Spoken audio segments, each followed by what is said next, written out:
It's the Adam Ragusia Podcast, episode 35, Powderized for Your Convenience. We're going to be talking about all kinds of nutritional powders today and whether they work. Lauren is here. Hello. She just turned 40. Happy birthday to Lauren. Time now to Ask Adam. Hi, Adam. My name's Walter from Seattle, and I had a question about fiber supplementation, and maybe more specifically psyllium husk fiber. When Googling fiber supplementation, it lists some of its benefits as being able to control glucose absorption into the system, and it also helps you feel full longer. And for someone like you who's looking to build muscle, it seems like that might be a negative. I know you said in the meals you made with Dr. Mike that quantity actually kind of seemed to be an issue. And that being the case, how does somebody who's on a bodybuilding diet maybe balance that with digestive health?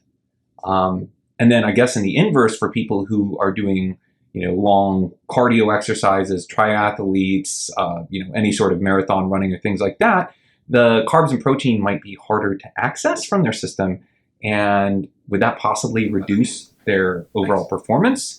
So I've researched a response to this that will address the specific kind of athletic concerns the questioner raises, but I think we should sort of broaden this to answer some fiber and fiber supplementation questions that would be wondered by people in the general public, not just people with delusions of being jacked one day. What? Delusions? Delusions? I'm never going to look like Dr. Mike. And all due respect to Dr. Mike, I'm pleased about that. Wow. Okay. Well, different strokes for different folks, I guess. So real quick, just to remind everybody, what is dietary fiber? Dietary fiber is, there's a broad definition and a narrow definition. The broad definition is pretty much anything in your food that you can't digest that just comes out the other end, basically the way it came in.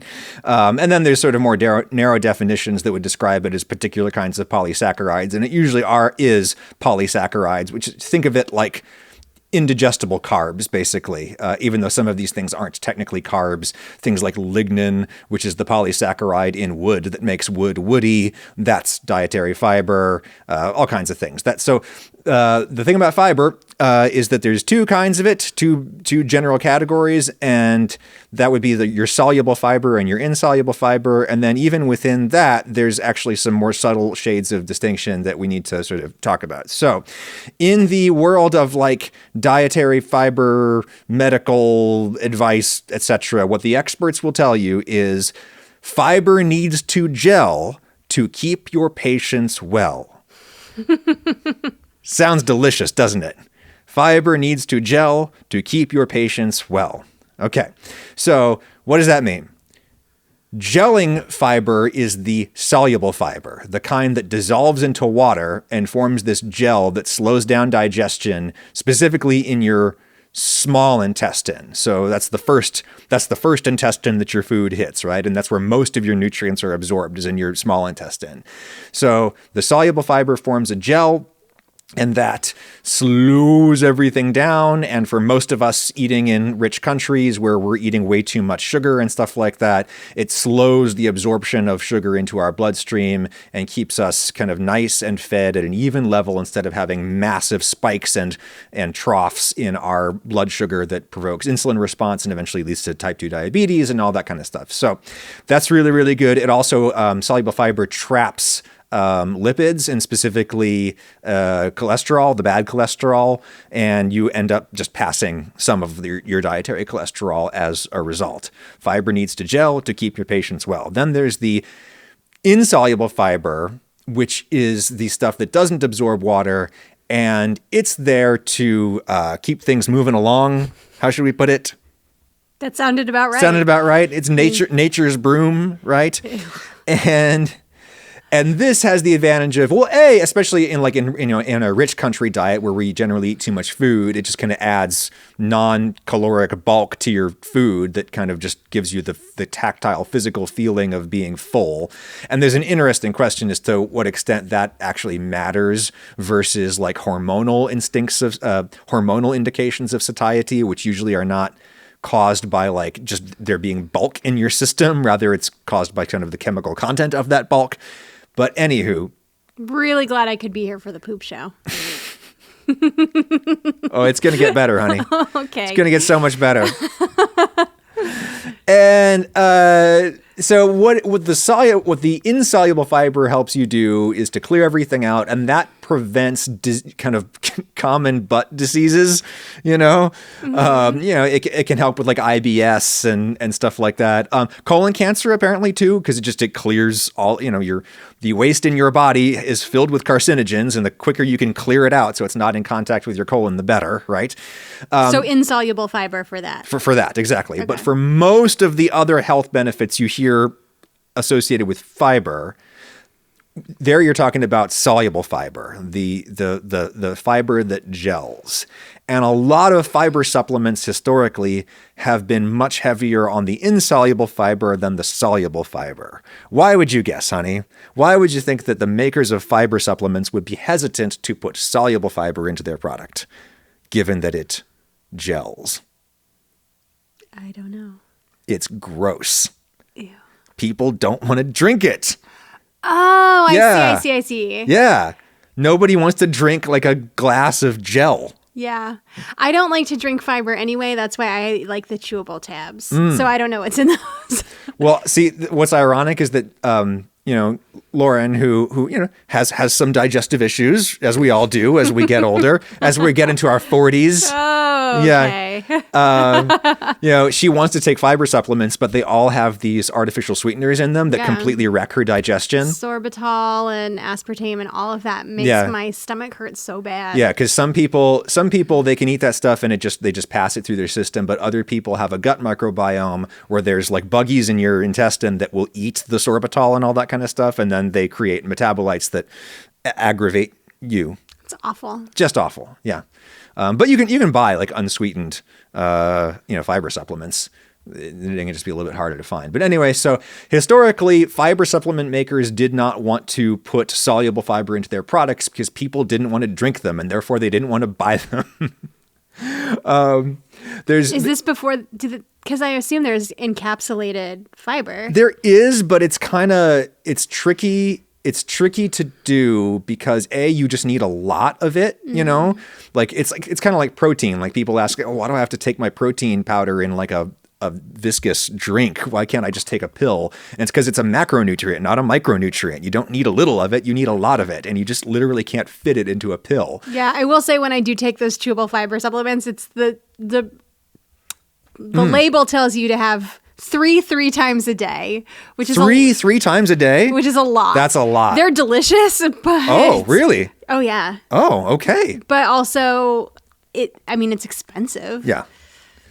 So the industry eventually settled on this one particular fiber called psyllium, which is the husk of a seed from a natively Mediterranean like little desert bush that no one has ever heard of or cares about. But it for some reason its husk has like exactly the right properties where it checks all the boxes. And the boxes you want to check for a fiber supplement are solubility, viscosity, gel formation. Okay, it does all of those things.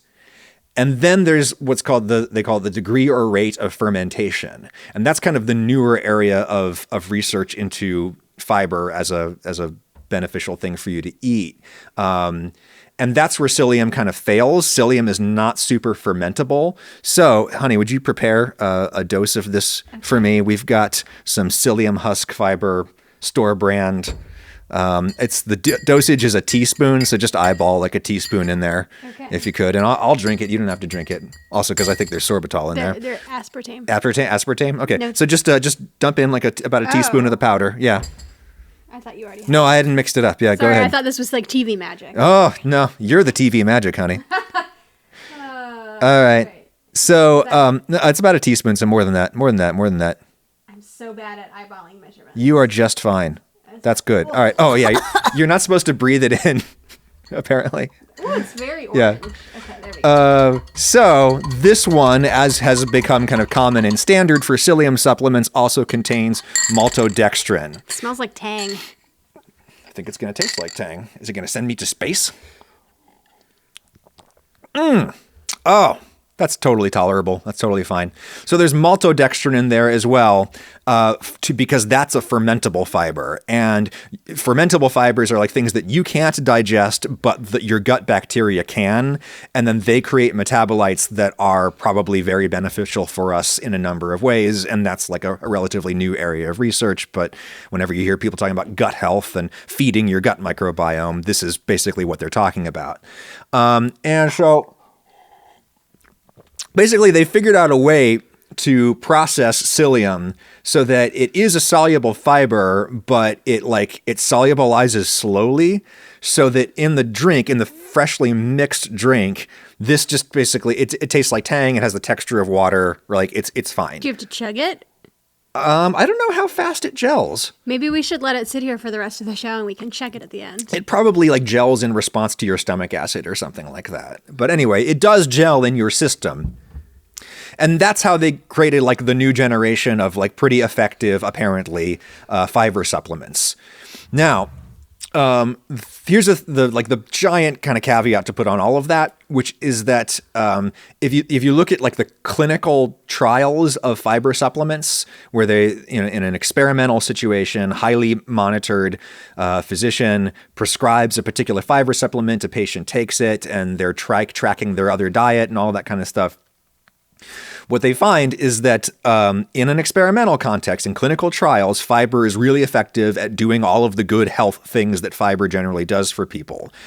But if you look at the population studies, the observational studies, where it's not under controlled circumstances, you're just looking at what people do naturally out in the wild and what they report to a physician who's interviewing them about what they do and what they eat and all that kind of stuff. If you look at that, it breaks down. That data is not nearly as promising about the beneficial aspects of a fiber supplement. And there's a couple potential explanations as to why that might be the case. One might be that people who say they're taking fiber supplements aren't really, like they're like you, honey, where like they've got the tablets, but they're not really taking three times a day, right? Right. Another you forget. Another could be that they're just taking bad fiber supplements. So there's a lot of research has shown that the kind of processing that the industry does to the fiber actually changes it and reduces its gel forming capacity. So high heat, hydrolyzation, the kinds of things that you would do in a factory setting to make a product that's standardized and doesn't taste like anything and isn't gross, and has like endless shelf life, right? That can reduce the gel formation properties of the fiber supplement. So it might be that some of the people in these observational studies are just taking really bad fiber supplements. Could also be that it's sort of the rest of the person's diet kind of affecting the results. Because basically, it would be really hard to eat a healthy diet that wasn't incidentally high in fiber, right? Mm-hmm. Like if you're eating lots of vegetables and fruits and whole grains, which are the things you need to eat for a million other reasons, you're also going to get a lot of fiber. And the inverse is probably true, right? Like it would be hard. It would take some doing to eat a healthy diet that wasn't high in fiber. But it's very easy to eat a poor diet that has no fiber. As I found out when I went to the doctor and she was like, hey, you should track your fiber to see how much you're getting. And I was like, oh, no, not even close. Yeah, legit. And this is one of the biggest problems with the Western diet. They say that, like 90% of people in developed countries, not just Western countries, but 90% of people in all developed countries are getting way too little fiber. There is, however, an example of an otherwise healthy diet that has very low fiber, and that is the bodybuilding diets, which is where we started, right? Oh, because it's like chicken and rice. Yes, exactly. So a guy like Dr. Mike over at Renaissance Periodization, which is an excellent YouTube channel I think you should follow if you're interested in exercise science, like he goes out of his way to lower the fiber of the food that he's eating. So he's not going to eat brown rice, he's going to eat white rice. Because, as the questioner mentions, there's the possibility, he's a guy who like wants all of his blood glucose right away, right? Because he just did a giant monster workout, and his body is ready for that blood glucose. He can use that giant spike in blood glucose that he's going to get from eating white rice, and like hardcore competitive bodybuilders who are on all kinds of drugs, they will even take insulin so that they can absorb even more glucose in one sitting than their body could normally handle. Is that seems unhealthy. Oh, yeah. Oh, you think? You think? This is our endless debate, is that you tell me about things bodybuilders are doing, and I'm like, that sounds just as bad as street drugs. Like, why? Yeah. They're here for a good time, not a long time. And in their effort to have a good time with the nutrients they're pounding down their gullets, they also try to avoid fiber, because if you were to eat brown rice at the quantity at which a guy like Dr. Mike has to eat rice, he would spend half of his life in the bathroom. Ooh. Like half of his waking hours would be in the bathroom. So... But can he eat the quantity of white rice? I don't know. I'm sipping this freaking Metamucil, recreationally. I'm just gonna let that go like it's a fancy cocktail. It's just in front of me, so I do it. Do you want me to take it away? No, it's fine. It's fine. But if you have to eat this much rice, but you need this much fiber, could you put this much brown rice in your white rice? So you get some? The thing is, they generally don't need to, because even if your food is proportionally very low in fiber, you're eating so much food that you end up getting enough fiber. Oh. Right? Okay. And plus they eat vegetables, or the good ones eat vegetables. The idiots don't. But Dr. Mike apparently buys big bags of broccoli slaw.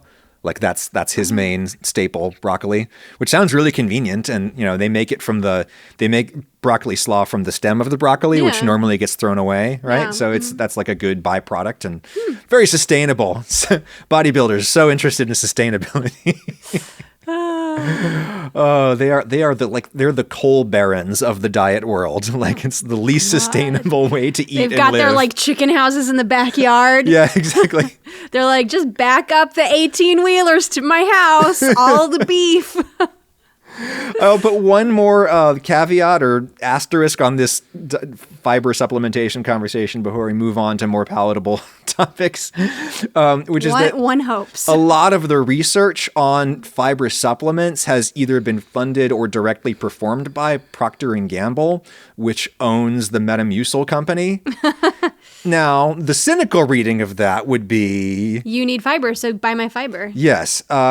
The less cynical reading that I think I kind of favor this other reading, which is that basically it's they did the research about what kind of fiber actually works, and therefore that's the reason that they make the fiber the way they do. Sure. I just think it's so intellectually lazy to just assume bad faith and ill intent on every single large company that makes nutritional supplements or anything, or medicines or anything like that. I mean, absolutely, there are problems within those industries, but in general, they research the product they're trying to make. They find out the most effective way to make it, and that's what they make, because that's their basic job. Sure. I guess if you're talking about something like fiber, which is generally agreed upon by the medical community to be beneficial and necessary, versus, there's when you start getting into things like probiotics and other ashwagandha and supplements like that. And things that are less well tested. Yeah. Then you really need to read closer on that this is not, approved as a medicine by the FDA or whatever. Yeah. And although the FDA nonetheless approves statements that you can make or claims that you can make about dietary supplements, which is why that disclaimer is patently false on its face. Whenever a supplement company is saying this particular vitamin supports X, assuming they had a good lawyer working at the company, what they're doing is they're using what's called approved claims, which is literally language that the FDA reviewed and approved. And yet the FDA makes you put this disclaimer on the product that says these claims have not been reviewed by the FDA, which is patently false. Well, okay. Is the approved language by the FDA a blanket for, say, all probiotics can say this. No. It's yeah. not your specific probiotic. Yes, granted. Exactly. Yes, that is the distinction. That is a meaningful distinction. Yes, it's like this is the things that you can say about vitamin B12. Right. Generally, we at the FBA, we don't know if this guy's vitamin B12 is a good vitamin B12. Yeah. But in general, I think it would be pretty hard to screw up vitamin B12. Anywho. So cheers to everyone enjoying their fiber supplements. Is it getting gelatinous? No, not yet. My guess is that it's like something in your stomach chemistry that actually triggers the gelling process. It's not so bad. There seems to be a little... A little bit? It's gelling a little bit? Yeah, okay. Well, you know what's a lot easier to enjoy? A fine cocktail from Shaker and Spoon, sponsor of this episode. Shaker and Spoon is a monthly cocktail subscription box that delivers the craft cocktail experience right to your front door. Every single month, you get a box with a whole bunch of fun things in it, all kinds of little tincture. Oh, there's a lot of packing material in there. It's okay. Just throw it on the ground. Yeah. Oh, nice. Yeah. We'll clean that up later. Exactly. Whoa, nice. Last time it was a chai. Next time I'm going to just drop all the I cocktails. know. You're just a disaster, honey. So they come with all kinds of like fun little things. Oh, is that cinnamon? Cinnamon. Yeah. There's I love the little tiny droppers of Colorado lavender cocktails. Yes. See, I want to get into mixology, but I don't want to buy like 80 million giant bottles of things that I'm going to use a teeny little bit of. So this is why I like Shaker and Spoon. Aren't those adorable? They make nice gifts. Their presentation is very nice. Indeed, a Shaker and Spoon subscription would be an excellent gift for the cocktail lover in your life. Every single box comes with everything you would need to make 3 original recipes created by world-class bartenders that you cannot find anywhere else, and you get enough of the ingredients to make 12 total drinks. So 4 drinks from each recipe, and I am enjoying here the Pretty Poppin', which is I like that name. So it's Scotch grapefruit elderflower barmalade, which I guess is marmalade that you use in a bar. Barmalade. That's adorable. Agave nectar and lavender bitters and club soda. And let's see. Is it better than the... Better than fiber supplements? Yes, ma'am, it is. And significantly better. Each box that you get is generally formulated so that it works with like one bottle of booze that you have, so you don't have to buy a whole bunch of different alcohols in order to make all of the recipes. And they've got video demonstrations on their website now about how to make the cocktails, but the paper instructions are really easy to follow, and even I can do it. So click the link below on the description if you're watching this on YouTube, or in the show notes if you're listening to the pod. Click that link and use my code Ragusia at checkout, or just go straight to shakerandspoon.com/Ragusia for $20 off your first box. That's shakerandspoon.com/Ragusia, or just click the link below and use that code Ragusia for $20 off your first box. Thank you, Shaker and Spoon. Hey, Adam. My name's Yazid. I'm from a city outside of Toronto called Mississauga. Right now I'm in grad school studying biotech at Hopkins in Baltimore, and I spent some time in food science as well, did a few internships. I recently started taking green supplements, so I'm taking the blend just because I'm sure you know, like being in college, getting all your veggies in is kind of hard. So I want to know if you had any opinions on whether or not like green supplements work, as to whether or not they could actually, maybe not replace but contribute towards your daily servings of fruits and vegetables, and if there may be any underlying like deleterious health effects that could come out of me taking it every day. Thanks. Okay, I went ahead and I bleeped the specific brand of green supplement that the questioner was asking about, just because I don't want to get into trouble with commenting on specific products or anything like that. We will talk generally about green supplements. Green supplements are this kind of new category of dietary supplement that is kind of like a multivitamin, but instead of a multivitamin, it's a powder, and it's usually green because green is good, I guess. I don't know. Is it made of like kale and spinach? Yeah, they'll have like powderized, actual like dark leafy greens in it, potentially. Some of them certainly do that. But also it could be a rather literal case of greenwashing. I don't know. It depends on the product. So I'm going to talk generally about this category of supplements, which I had to look into. I think I'll pull back the curtain and tell this story. So about a year ago, my beloved agent Colin booked a sponsorship with one of these greens companies, and he's awesome. And whenever we bring in a new sponsor, he says, "Hey, are you comfortable, working with this particular company?" And I'll look at it and I'll say, "Yeah, sure, thumbs up or thumbs down." And I say thumbs down quite frequently, just so you know. And I don't know. I was super busy. It was even busier last year than I am this year, and I just didn't give it enough time. And I said, "Yeah, sure, looks good." And then I went down to actually do the video and do the sponsorship. And I was looking at they send you what's called a brief, which is just kind of all of the points that they want you to touch on for their product. And I was looking at it and I was just like, I don't know if I can do this. There's so many claims here that I have questions about. And not that any of them are false on their face. They weren't, but there's just so many health claims because these green powders have so many ingredients. That's kind of their virtue, right? Is that they're supposed to have not only the things that you could fit into a multivitamin capsule, but also some things that you couldn't fit into a multivitamin capsule. Like, for example, fiber, which we've just been talking about. Some of them will also be fiber supplements, and some of them will also have excuse me. Some of them will also have a shaker and spoon cocktail. Exactly. Delicious. So good for my health too, that scotch. In moderation, of course. It's lovely. Anyways, so they'll also contain lecithin, which is there to help you digest the fat-soluble vitamins, even if you're not having it with fat. Oh, like we talked about last time with vitamin D. Exactly. Gotta have it with a Snickers bar. And it must be a Snickers bar. Nothing else has nearly enough fat. Do they powderize the Snickers bar? If you mix that with water, would the result be like a Snickers milkshake? That sounds great. Mm-hmm. Yeah. I mean, a lot of those the powdered greens go in. People put them in smoothies. So a powdered Snickers bar. See, I'm healthy. But the thing about because most vitamins can only be absorbed into your body in the presence of fat in your small intestine, you have to have them with food. So that's why, a pill bottle of multivitamins will say you need to have this with your breakfast or whatever. And one of the selling points of the green powders is that you might not necessarily have to have it with a meal. Although I think a lot of them recommend having it with a meal anyway, which makes sense. Anywho, which is good that they're not selling themselves as meal replacements, because that's pretty tough. I think some of them are. Oh, yeah, don't do that. Anywho, but this particular one, there were no outrageous statements. It was just I had so many questions that I couldn't answer to my own satisfaction before the video had to go live that I called Colin and I was like, "I'm so sorry, man. I think I need to kill this deal, and I'll cover any costs associated with doing that." And he was super cool about it, and the company was super cool about it. And they said, "Hey, could Adam write up a document with all of his concerns about our product, because we would just love to know."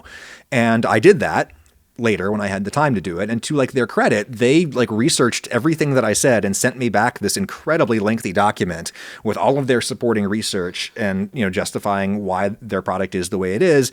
And that made me feel all the more bad for killing that deal, because it's just, that's not the way. Would you take them back? Maybe. That's not the way I like to do business, is to do a deal and then break it. That's not. If you're a marketing person from this secret company. The other thing about, that particular one was that it contained really high doses of certain vitamins. Oh, and you're concerned. I remember this. You were concerned that it was just overdosing yourself on stuff you didn't need. Right. And it's such a complicated thing when you start reading the scientific literature on this topic, because scientists are always doing these experimental studies where they give people ultra high dose vitamin B6 or something like that.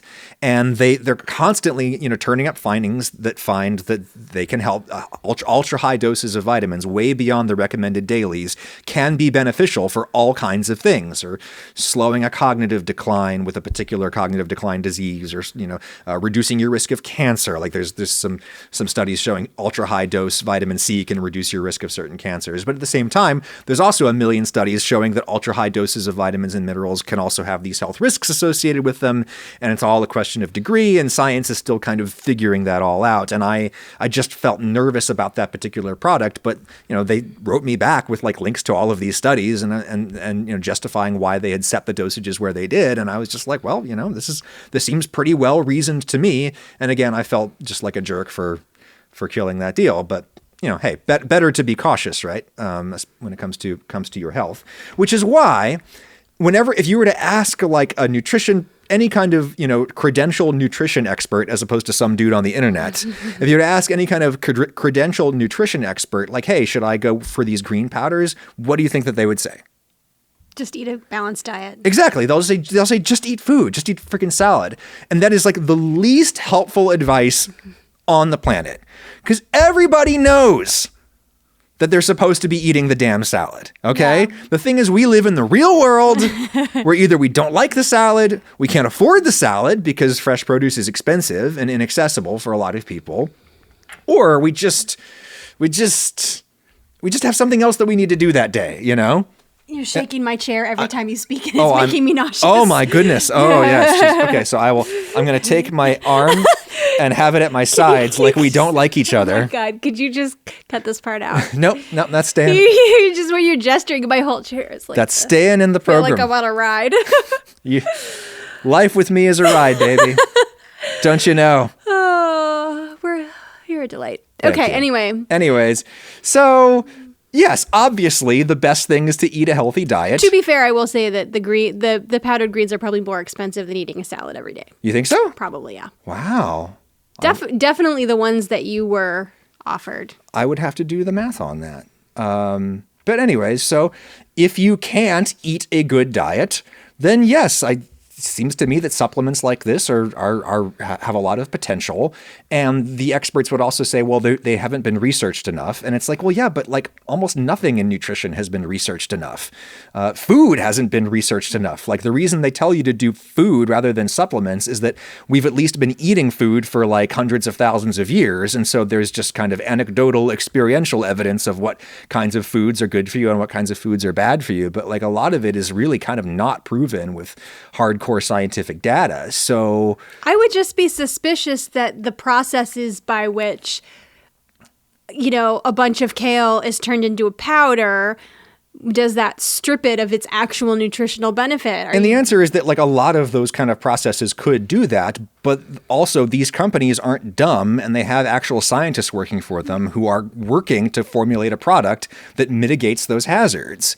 And it's you have to decide whether or not you trust the company to be intellectually honest about what they're doing. And that seems like no different from any other kind of relationship that we as consumers have with producers of products, Like it's the same thing with like the house that we're living in, And you could say, oh, well, there were building codes that they had to follow when they built the house. Well, yeah, but there's also all kinds of regulations that supplement makers have to follow. Just because it has that label on it that says, the FDA has not reviewed any of these claims, which isn't really true, doesn't mean that they're not subject to all kinds of regulation. Right. They are. But they have massive legal and compliance departments, these companies.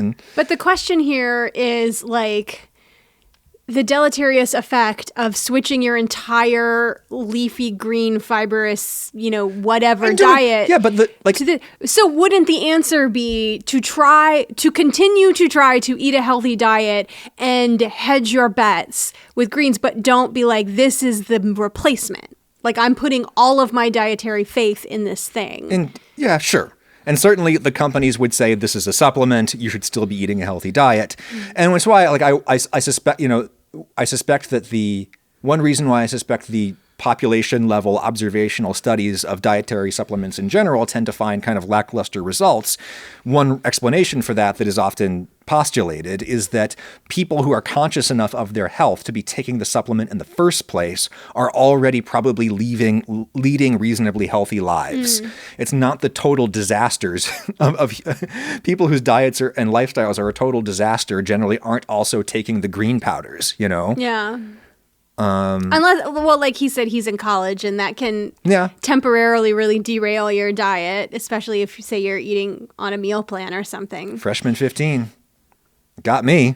Did it get you? Well, it's not You were a little bird. Yes.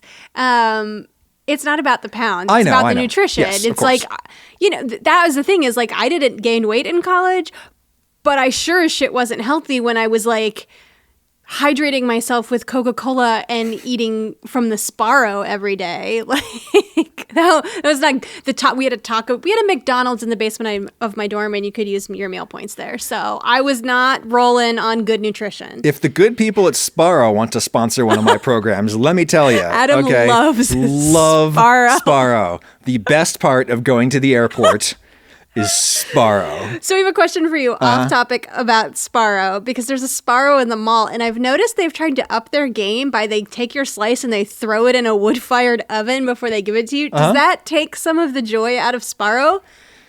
Because isn't Sparrow supposed to be like sort of rubbery, well, it's salty more just goodness? that I think it's that they don't get a ton of foot traffic at that Sparrow, at least not in the times of day when we go there, because we're not idiots and we know to not go to the mall at certain times, like now, you know? Whereas like my love of Sparrow really blossomed at Penn State, where there was a Sparrow in the Student Union building, and like they were turning product. Let me tell you. So you were getting it was really fresh. Slices exactly, fresh Sparrow. slices. And it's the pizza that they do on it's called a screen, right? Yeah, like they put it on a pizza screen, and that way like it's easier to train employees to bake pizzas on screens, because you don't have to worry about kind of shimming it off of paddles or anything like that. And the screen kind of creates this kind of almost like air fried kind of texture on the bottom of the pizza that, it's so good. Anyway, powdered greens.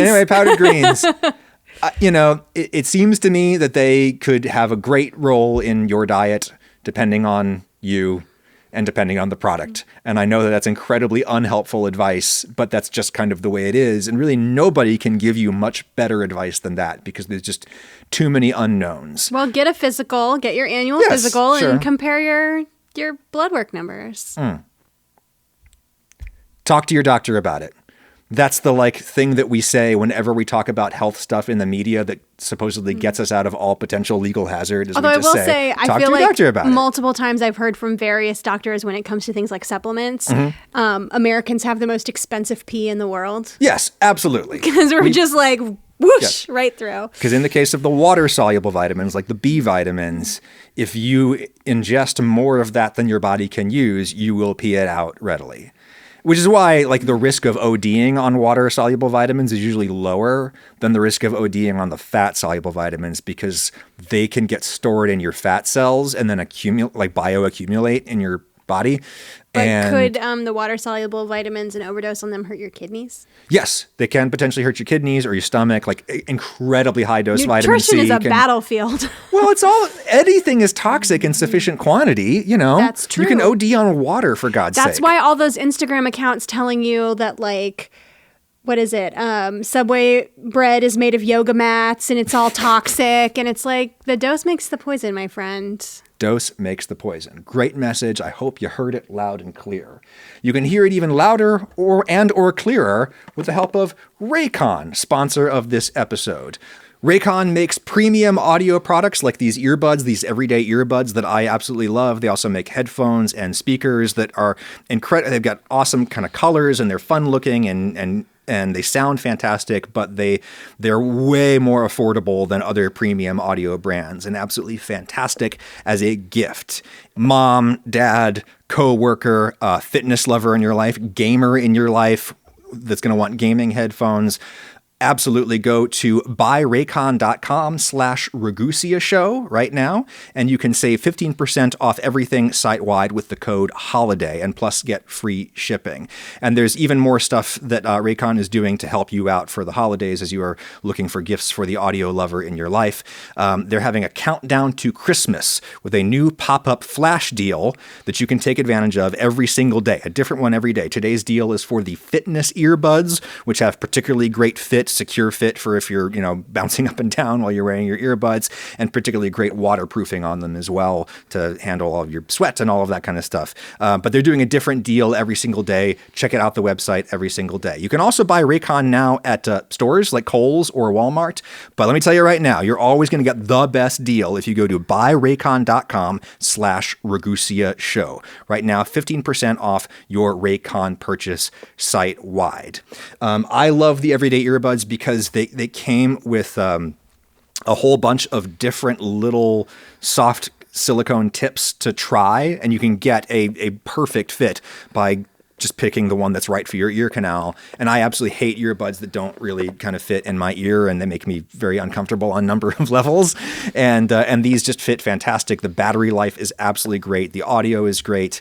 Absolutely love these earbuds. Take them to the gym every single time I go. So go to buyraycon.com/Ragusia Show and get 15% off site-wide with code HOLIDAY plus free shipping. Thank you, Raycon. All right, we got one more question to answer. Laura, it's a text one. Could you read it, honey? Sure. Aria Aiden writes, I'd love to hear you talk about soul food, how a lot of the traditional recipes originated, its overall influences, and your thoughts on it in general. So we have recently moved away from a place where we got nonstop great soul food in Macon, Georgia. Yeah.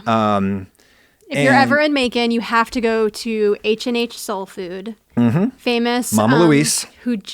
Rest in peace. Oh, R.I.P. That's right. She just passed. Yeah. But famous for taking in the Allman Brothers when they were poor, skinny hippies and feeding them. Yeah. And then they took her on tour with them to feed them. Mama Louise. Yeah. R.I.P. So. Yeah. Good. Plus, there's tons of other like great meat and 3 places there. Absolutely. Absolutely. Great, great, great food. Because Macon, Georgia is on the kind of flat plain part of the U.S. South that was conducive to plantation-style agriculture, which is why enslaved people were abducted and brought there to work, and why their descendants remain there to this day, and the black population remains really, really high across those flatter areas of the South. We ended up moving to East Tennessee, which is super mountainous and was not conducive to... it's more of an Appalachian... Yeah, not conducive to plantation architecture. Yeah, exactly. So it's the land of poor white people, historically. And as a result, the black population that we have in Knoxville basically got here in much the same way that black population arrived in northern urban capitals, right? Via the Great Migration, where after the Civil War and Emancipation, and when formerly enslaved people were trying to escape the systems of land tenure that were basically slavery under another name here in the South, they went seeking factory jobs in big northern cities. And they also left for big cities in the South that just hadn't historically been conducive to plantation agriculture. And Knoxville is one of those. So most of our black population is people who got here via that basic pathway. And I mention all of this to explain where the historical origin of the term soul food comes from. It's a term that arose in the mid-20th century in the North mostly.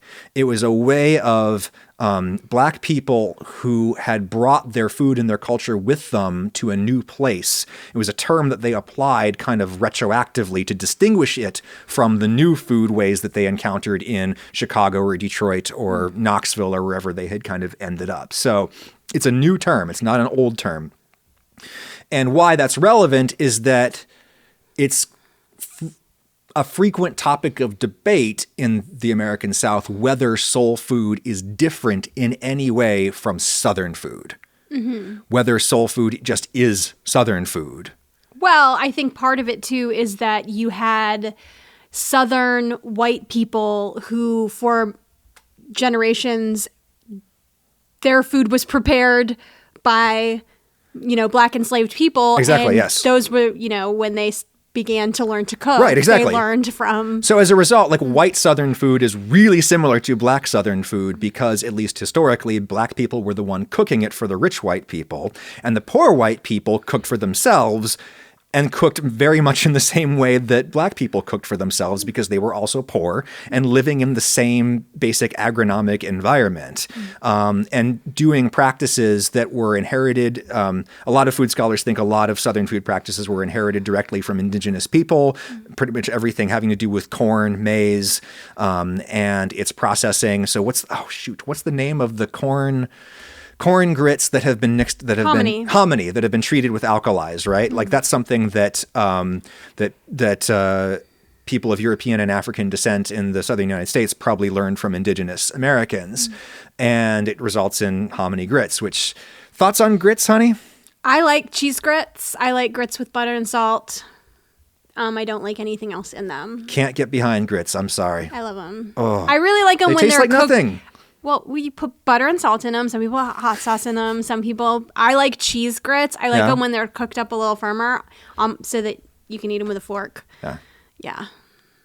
All right. This is how I know that you grew up in Pennsylvania and Yes. I grew up in Tennessee. That's right. I grew up eating polenta, which is grits without flavor, basically. Sorry, Italy. Well, it's supposed to absorb the flavor of whatever you cook Cook it with, yes, exactly. Granted, right. So, what is soul food for people outside of the United States who have no idea what we're talking about? So, yes, it's like corn porridges called grits. That's a really common staple. You're talking about dark leafy greens that were those in particular tended to be eaten by enslaved people of African descent. Well, and stuff cooked with flavored with the leftovers. Right, so right. like the bones, the fat, the trimmings. Right, of exactly. things. So if you slaughter a hog and you give all of the best cuts to the white people that you're cooking for, what you've got left is bones and stuff that you can throw in with the greens, and it will add a stew lot of down, flavor and pinot beans, a lot of yeah. fat, a lot of nutrition into those greens. And also the reason that greens were eaten in that context frequently is that you're talking about, like, for example, beet greens, where you're growing the beets for someone else. Mm-hmm. They get the beet, but then you still have the green left, and you can eat that. Or it's greens that you can forage, like dandelion greens, things that are traditionally a source of excellent micronutrients for very, very poor people, right? But then it gets complicated because sometimes soul food has like Creole stuff creeping in. Oh, yeah. Once you And talk so it about the all French starts influence, to it's come- crazy. Yeah. So, people will say like gumbo is soul food, but I mean, technically not really, but it has become adopted and maybe even perfected by African American populations in Indeed. the South. So Breaded and fried chicken, breaded and Cornbread. fried fish, very, very important in soul food. Some scholars have suggested that tradition might have actually come from West Africa directly, because West Africans had oil palm, which now the world has oil palm, and it's like the most popular, fat in our global and agro-industrial system, but it came from West Africa, and it's this incredibly abundant source of oil, which is why we use it for everything nowadays. And so frying, blossomed in West Africa a long time ago because they had access to enough oil to do it. And it's been speculated or postulated or somewhat documented, I would guess, that the frying tradition in the southern United States came that way. It's also, frying is a good way to cook if you don't have an oven. Right? And ovens were historically very expensive. Frying allows you to get dry heat. Technically, frying is a dry heat method because oil it's liquidous, but it's not wet. you can do it over an open flame. And you can do it over an open outside. flame outside. Exactly. Right. And so that's where that comes from, potentially. It's why it's fried and it's stewed. Right, Those yeah. are the two. Exactly. That's right. Yeah. And that's what you can do. The other reason that fried food and, putting a ham bone in with the greens and all that kind of stuff might have blossomed among African Americans in the South is that they were enslaved and working way too much and way too hard against their will. And you need calories for that. And so it's like incredibly high calorie foods that totally made sense in an agrarian context, a pre-industrial agrarian context. But now, unfortunately, we have the situation where, like, the traditional beloved foodways of people in the South are killing them. And this is something that, everybody who writes about health and nutrition in the South talks about as just an enormous problem. How do you tell people that it's time to leave behind your heritage because your lifestyle has changed so drastically and you don't need that many calories anymore? And it's a big problem. And to me, some of the most interesting, chefs that I encountered down in Macon were Black vegan chefs who were trying to come up with healthy and meatless versions of traditional dishes and making like pulled pork out of jackfruit and stuff like that. And, God bless you. Like, keep doing that. Keep trying to figure out how to make that work and make it tasty, because it's important. Obviously, there's limited utility in listening to two white people talk about soul food. I mean, we're only answering the question because you asked, Aria. But there's there's tons and tons of awesome people doing soul food content on YouTube. One that I like is Kamira's Kitchen. Kamira's Kitchen's with a C. And she does lots of traditional soul food and healthy soul food and all kinds of awesome stuff. So definitely check that out. Definitely just type in healthy soul food on YouTube. There's lots of content creators doing awesome stuff there. I hope that we have done some awesome stuff here today. If I did, it was because of you, honey. Oh, thank you. I asked people how they felt about me being on script versus off script, and the answer overwhelmingly was, you're fine off script if you have Lauren with you, but if you don't, you're just like a fish out of water squirming around like at the end of the Faith No More epic video. Well, I jump in when you need help, and because you did such a great job celebrating my birthday all day yesterday, you didn't have time to work on the podcast. So true. I'm here to help make it smooth after you made such a fantastic birthday for me. So if you would like to help make things smooth around here, ask a question at askadamquestions@gmail. Askadamquestions@gmail. Send me a video or an audio file, ideally, and a little write-up of what your question or comment is. Comments are welcome too here. And we'll talk to you next time. Stay safe out there and make good choices. Talk to you next time. bye.